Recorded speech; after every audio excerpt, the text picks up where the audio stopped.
Welcome student, বেদাঙ্ক.com এ তোমাদেরকে স্বাগত। আমি প্রিন্সিপিয়া ম্যাম, তোমাদের ম্যাথমেটিক্স টিচার। চলে এসেছি নতুন একটি অঙ্ক নিয়ে। চলো দেখে নেওয়া যাক অঙ্কটি।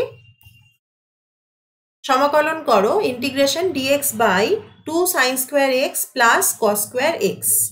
তাহলে প্রথমেই আগে আমরা এই ইন্টিগ্রেশনের নিউমিনেটর আর ডিনোমিনেটরকে ভাগ করে নেব cos square x দিয়ে। তাহলে কি পাবো? 1 বাই cos স্কোয়ার মানে কত? 6 স্কোয়ার x dx।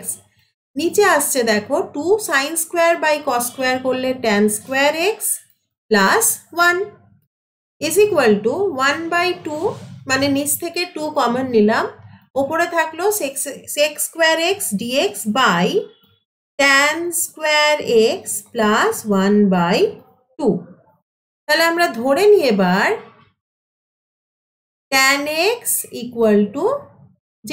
তাহলে কি পাবো? sec square x dx equal to dz। তাহলে 1 বাই 2 থাকলো integration dz by z square plus এটাকে লিখছি 1 বাই √2 হোল স্কোয়ার। তাহলে এটা কোন ফর্মুলায় হবে? dx by x square plus a square is equal to 1 by a tan inverse x by a plus c।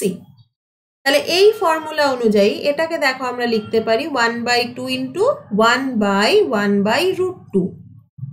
এখানে a কত? 1 by √2 tan inverse z by 1 by √2 plus c।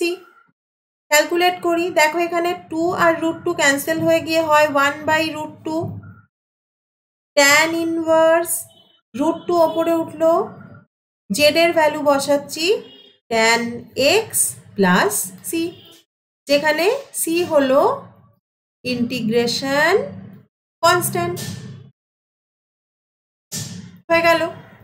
Thank you for watching বেদাঙ্ক.com। আরও নতুন নতুন অঙ্কের সমাধান পেতে অবশ্যই বেদাঙ্ক.com ব্রাউজ করুন।